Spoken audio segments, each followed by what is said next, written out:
하나님의 말씀 역대하 35장 말씀입니다.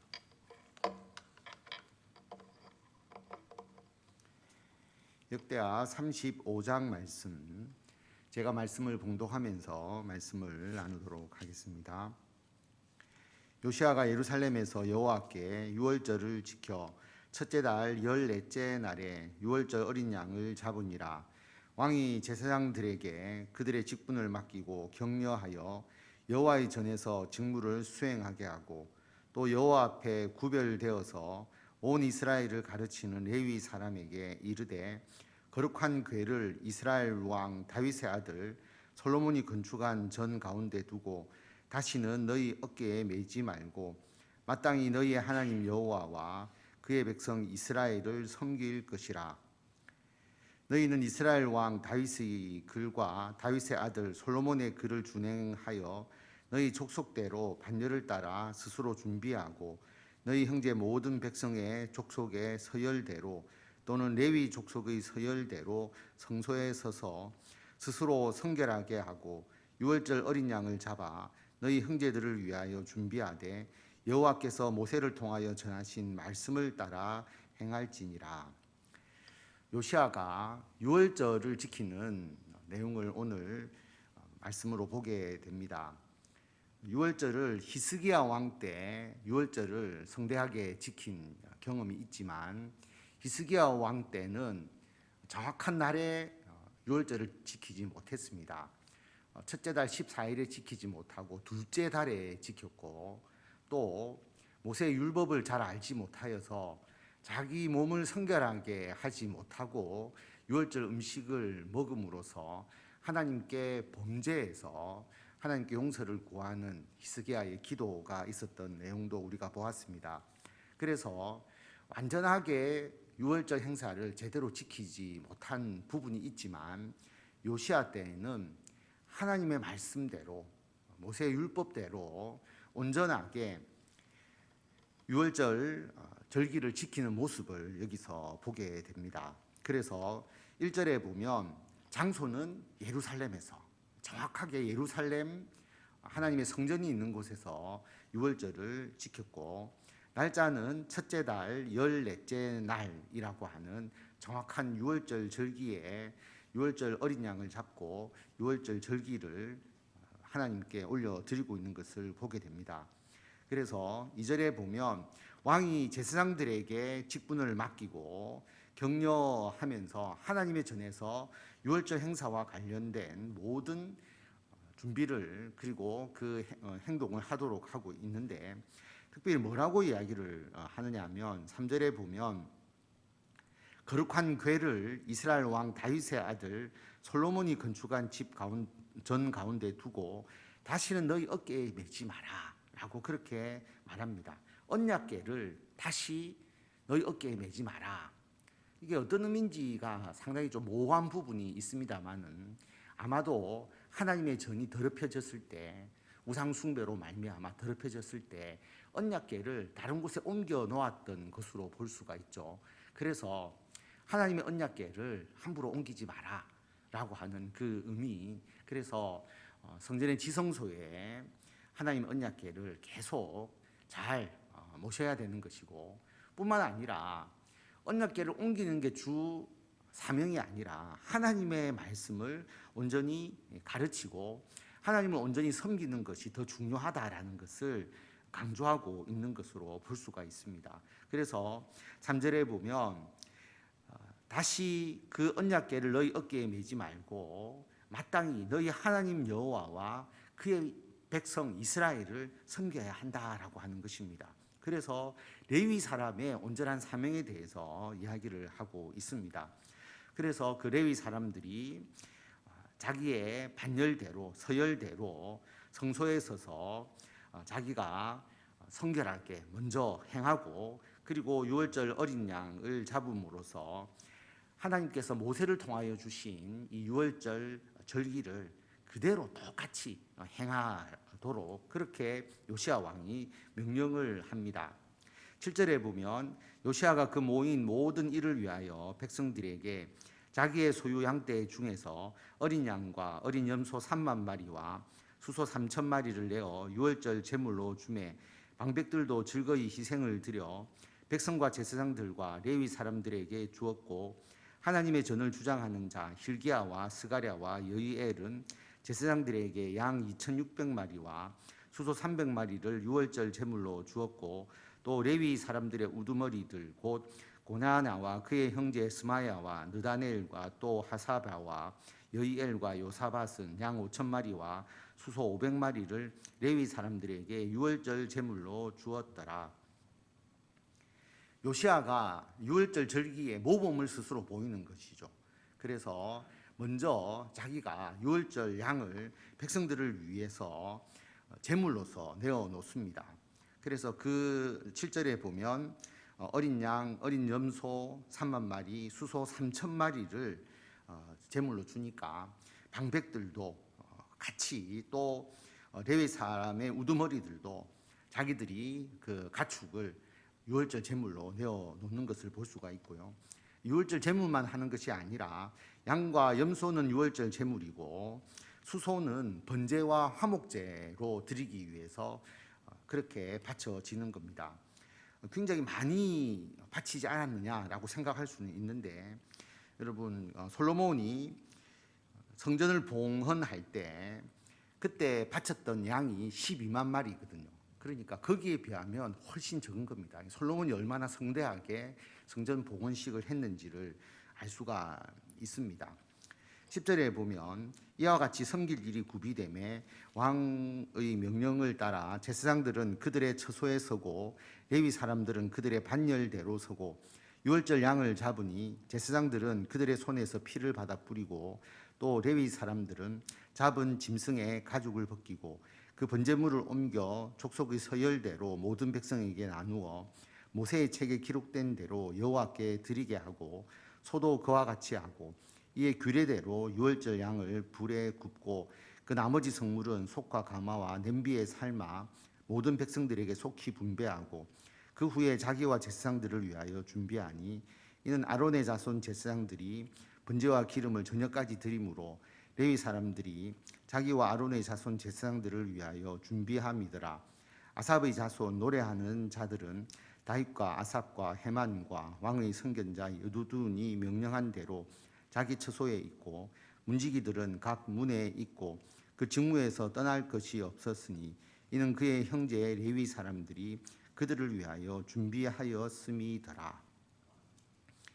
제물도 다 준비가 되고 그래서 왕의 명령을 따라서 각각 자기의 처소에서 자기의 반열대로 유월절 양을 잡으면 레위 사람들이 그 피를 받아서 피를 뿌려서 정결하게 하는 그 의식 그리고 번제물도 올바로 하나님의 말씀대로 그래서 12절에 보면 모세의 책에 기록된 대로 모든 일을 행했다라고 그렇게 말하고 있습니다.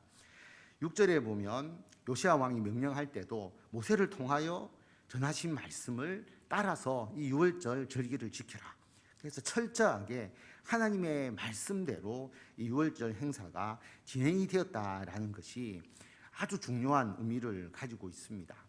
그 많은 양을 레위인들이 이제 잡고 또 피를 뿌리고 성결하게 하고 또 굽고 또 삶고 그래서 그 음식을 제물을 나누는 그 음식을 누구에게 먼저 주었느냐 하면 13절에 보면 백성들에게 먼저 다 분배를 합니다.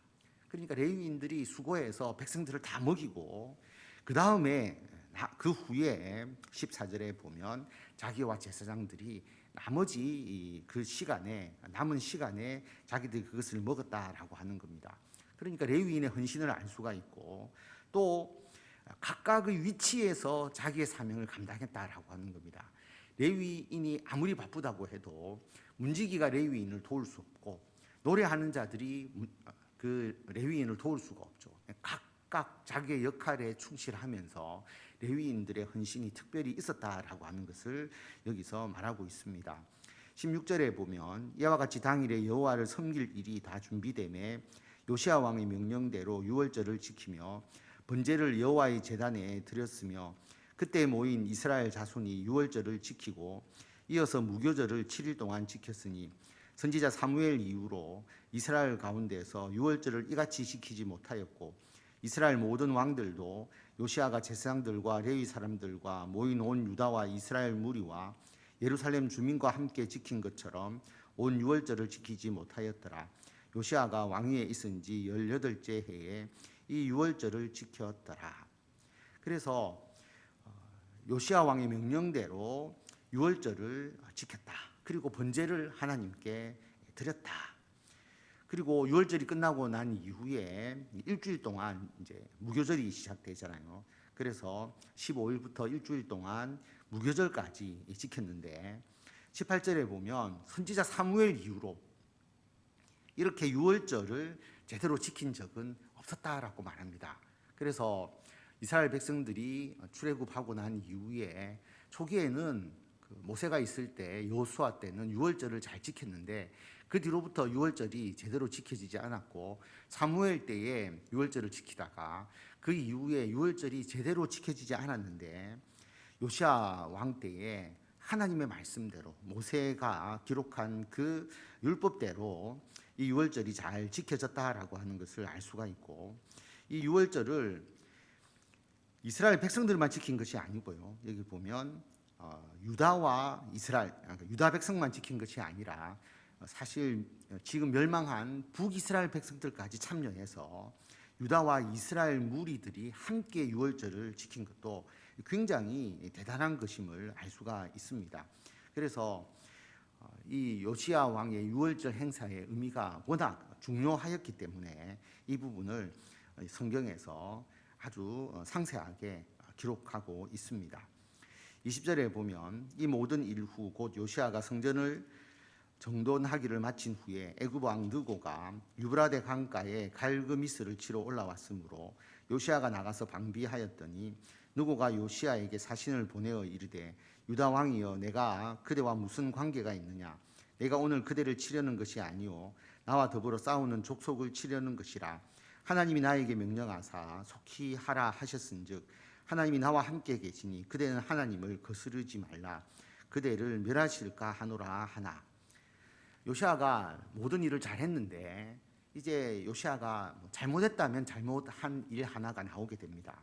그게 뭐냐 하면 애굽과 아수르가 연합해서 바벨론과의 전쟁을 일으키는 것이죠. 그래서 바벨론이 신흥 세력으로 등장을 하고 애굽은 아수르와 연합해서 이 바벨론 세력을 견제하고자 하는데 요시아 왕은 다시 애굽이 일어서는 것을 막고 싶었던 겁니다. 그래서 애굽이 갈그미스를 향하여 전쟁을 하러 가는 그것을 막기 위해서 애굽과 대항하는 그 정책을 펴게 됩니다. 그래서 요시아와 애굽과의 전쟁이 있게 되는 것이죠. 그래서 애굽 왕이 내가 너희들을 치려고 하는 것이 아니다. 너희들과 전쟁하려고 하는 게 아니다. 우리들의 전쟁의 대상은 바벨론이다. 그래서 내가 전쟁을 하는 것을 막지 마라라고 그렇게 이야기합니다. 더 아이러니한 것은 애굽 왕이 하나님의 이름을 이야기를 하거든요. 하나님께서 나에게 명령해서 치라고 하셨다. 그런데 너는 왜 하나님이 하시는 일을 막느냐? 그렇게 이야기하는 것이죠. 애굽 왕이 하나님의 뜻을 제대로 아는 사람은 아니지만 하나님께서 특별히 이 전쟁에 요시아가 개입하지 않도록 하기 위해서 애굽 왕의 입을 통해서 말씀하셨다고 보는 것이 맞을 것 같습니다. 그래서 요시아 왕이 이 전쟁에 나아가지 않아야 하는데 요시아가 그렇게 하지 않죠. 22절에 보면 요시아가 몸을 돌이켜 떠나기를 싫어하고 오히려 변장하고 그와 싸우고자 하여 하나님 입에서 나온 누구의 말을 듣지 아니하고 무깃도 골짜기에 이르러 싸울 때에 활 쏘는 자가 요시아 왕을 쏜지라 왕이 그의 신하들에게 이르되 내가 중상을 입었으니 나를 도와 나가게 하라. 그 부하들이 그를 병거에서 내리게 하고 그의 버금 병거에 태워 예루살렘에 이른 후에 그가 죽으니 그의 조상들의 묘실에 장사되니라. 그래서 요시아가 전쟁에 나아가지 않아야 되는데 변장을 하고 자신의 그 왕된 신분을 숨기면 괜찮겠지 생각하고 전쟁에 나아갔는데 활에 맞아서 죽게 되죠. 그리고 그를 버금 병거, 왕이 타는 병거 말고 두 번째 병거에 태워서 예루살렘에 도착을 했는데 이미 죽은 것입니다. 그래서 장사 지내게 됩니다.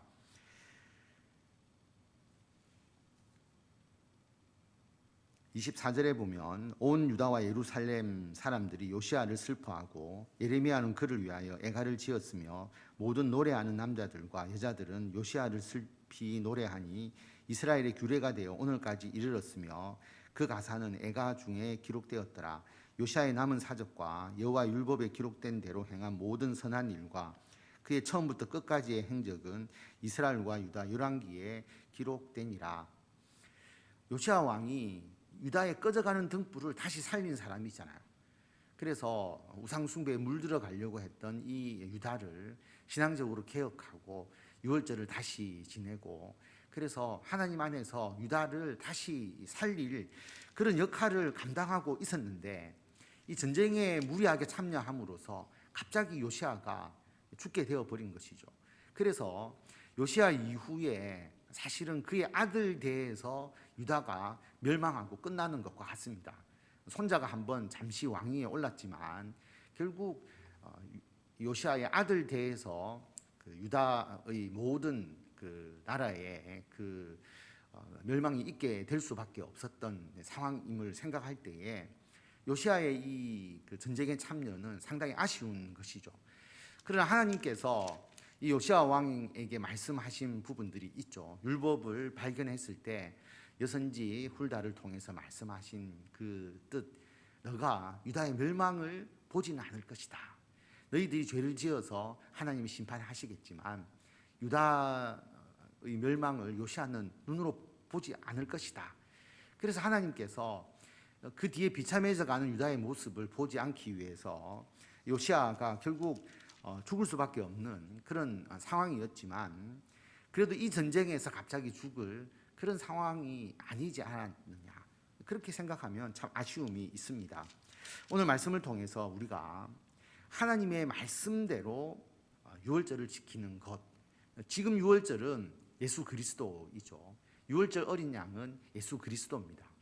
우리가 예수님께서 십자가에 달려 돌아가신 그 절기가 유월절 절기다. 그래서 유월절 어린 양은 지금은 예수 그리스도다. 그래서 우리는 유월절 어린 양을 모세의 율법대로 잡는 것이 아니라 하나님의 뜻 안에서 모든 일을 이루어 가신 예수 그리스도, 그 십자가의 대속을 우리들의 신앙의 중심에 두어야 한다. 그것을 가장 우리들의 신앙의 핵심으로 삼아야 요시야 왕이 유월절을 하나님께 드림으로써 하나님께 영광을 돌린 그 절기를 우리가 지킬 수가 있는 것이죠. 항상 우리는 예수 그리스도의 십자가의 은혜에 감사하는 삶을 살아야 한다. 그리고 신앙생활을 잘 할 때에도 우리가 순간 하나님의 판단, 또 하나님께서 우리들에게 주신 그 뜻을 우리가 잘못 파악하고 우리가 무리하게 주의 일을 해서는 안 된다라는 것이 나오죠. 전쟁에 참가하지 않았더라면, 하나님께 좀 더 맡겼더라면 요시야가 더 유다를 위해서 열심을 다할 수 있지 않았을까 하는 아쉬움이 이제 있는 겁니다. 그래서 우리가 하나님의 뜻에 따라서 온전히 우리가 주의 일을 행하고, 그리고 애굽 왕이 하나님을 믿는 사람은 아니었겠지만 애굽 왕을 통해서 하신 말씀도 요시야가 잘 받아들일 필요가 있었기 때문에 우리가 항상 주의 뜻에 마음을 다하고 주님의 말씀을 우리가 누구를 통해서 전해질지 모르지만 그 말씀이 혹 하나님의 말씀은 아닌가 또 생각하면서 주의 뜻을 끊임없이 묻고, 그래서 우리가 하는 주님의 일들이 더 아름답게, 더 풍성하게, 더 잘 되도록 힘쓰고 우리가 헌신해서 하나님께 영광이 되고 모든 사람들에게 유익이 되고 기쁨이 되고 감사가 되도록 하시는 성도 여러분들이 다 되시기를 바랍니다. 기도하겠습니다.